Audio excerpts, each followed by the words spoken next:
Hello students, good evening and welcome back to my YouTube channel Process Mathematics World. Today we shall going to discuss about very important topic that is formulae of derivatives. So students, कोई भी काम करने से पहले हमें कुछ tools की ज़रूरत होता है. तो ऐसे ही बिना टूल्स के हम कोई भी काम नहीं कर सकता है. ठीक उसी तरह हमें मैथ्स करने के लिए एक टूल्स की ज़रूरत होता है. वो टूल्स होता है हम लोग का फॉर्मूला. सो फॉर्मूला अगर याद है तो कोई भी प्रॉब्लम्स आसान हो गया. फॉर्मूला अगर याद नहीं होगा तो कोई भी प्रॉब्लम आपके लिए आसान नहीं होगा. Formula is like a key for solving problems. So we must know the formulas and we have to by heart.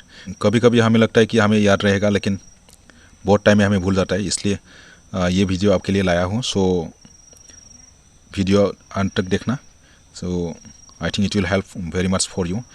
And before starting the video I request all the new viewers to subscribe my channel and please do like, comment and share to your friends.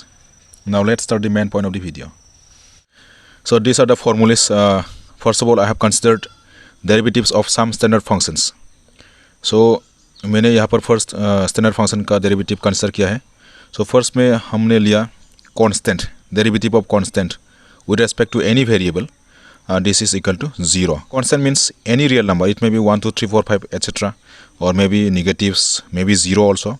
Then if we take the derivative of these constant numbers, then always we get 0.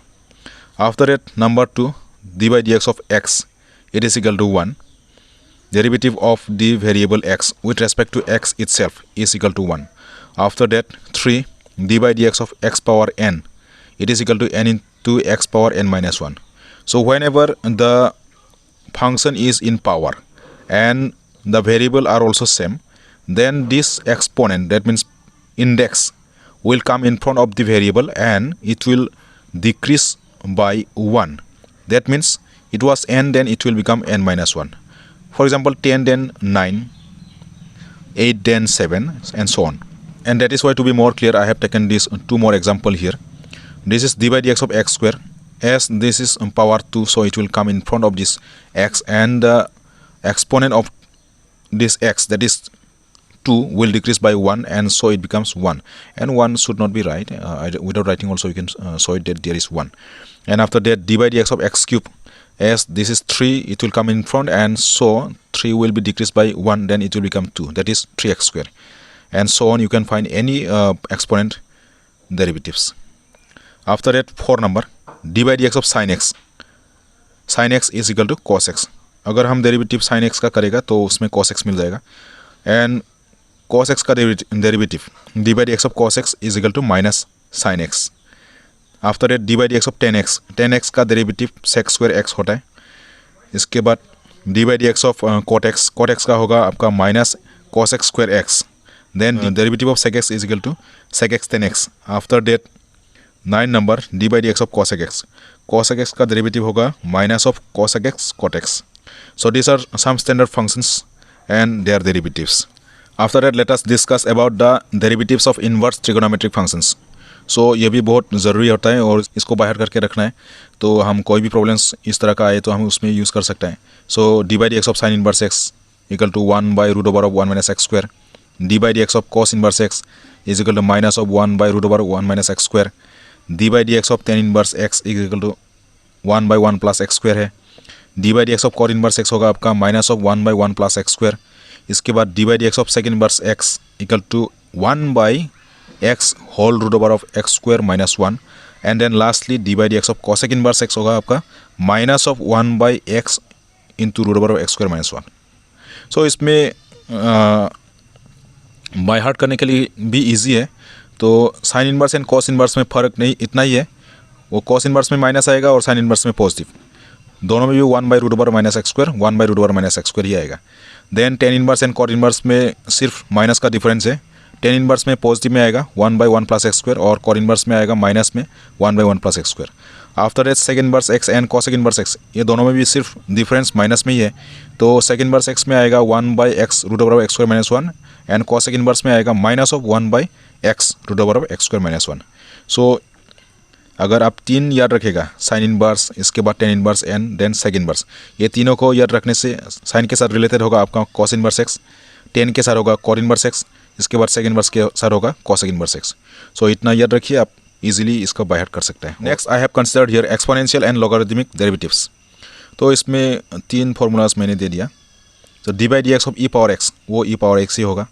D by d x of A power x अगर इस तरह का होता है, नीचे का अगर आपका वेरिएबल्स नहीं है, कांस्टेंट है यानी कि रियल नंबर, और ऊपर का अगर वेरिएबल होगा तो इसमें हम लोग का फॉर्मूला क्या होगा, ए पावर एक्स ही होगा, और साथ में log of this base, that means log a आएगा। अगर ये वेरिएबल होगा तो उसमें अलग सा फॉर्मूला आएगा। So d by d x of log x 1/x होगा, कोई भी हो इसमें x और ये पर भी x होने से 1/x ही आएगा। So this much.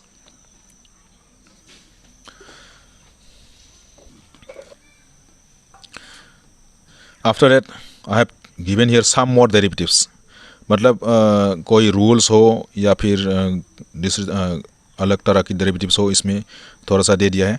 सो देख सकते हैं d by d x of u plus minus v is equal to d by d x of u plus minus d by d x of v।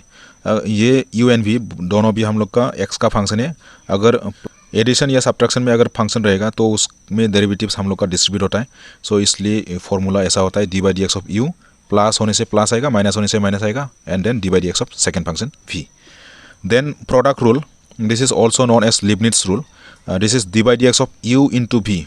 जब दो function हम लोग का मल्टीप्लाई होकर रहेगा तो उसका डेरिवेटिव कैसा होगा, तो सेकेंड फंक्शन का रख के फर्स्ट फंक्शन को डेरिवेटिव करता है, v d by d x of u, then plus आएगा, बाद में जो पहले डेरिवेटिव किया था उसको ऐसे ही रखो u as a constant, then v will be taken derivative d by d x of v। This is the product rule as well as known as Leibniz rule, and this is more elaborately taken as here for the three functions. If there are three functions d by dx of u, v and w, then u को derivative करके v and w को ऐसे ही constant की तरह रखना है multiply करके v w into d by d x of u, then plus secondly अब हम v को डेरिवेटिव करेगा तो दो functions u and w will kept as constant, so u w into d by d x of v, then lastly हम derivative करेगा w को, तो u एंड v हम लोग का ऐसे ही रहेगा u v into d by d x of w। So this much. Then number 4 d by d x of u by v, this is known as quotient rule. Here u by v दोनों भी हम लोग का x का ही function है। सो अगर ऐसा होगा तो कोशन को हमें स्क्वायर करके रखना है नीचे, और फर्स्ट ऊपर का जो फंक्शन है उसको डेरिवेटिव करना है, और साथ में जो नीचे का फंक्शन है वो मल्टीप्लाई होगा, देन माइनस आएगा, बाद में फर्स्ट फंक्शन ऐसे ही रहेगा, then derivative of the second function. So this is the quotient rule. After that number 5 taken, उसमें dy by d x equal to dy by d theta divided by dx by d theta है। तो ये parametric function का है। अगर y and x दोनों भी अगर थीटा का फंक्शन होगा तो उसमें पहले dy by d x find करने के लिए dy by d theta and dx by d theta find करना है, और दोनों बाद में ये दोनों का कोशन फाइंड करना है। So these are the formulas I have given here for derivatives, and there are more formulas like second order derivatives जिसको मैंने यहाँ पर नहीं दिया, तो फर्स्ट ऑर्डर डेरिवेटिव इतना ही है। तो इसको अच्छी तरह से देखो, then you can do any problems related to these derivatives. I think this is very much helpful for you. And lastly, I request again, who are new to my channel, please do subscribe my channel, like, comment and share to your friends. Thank you for watching.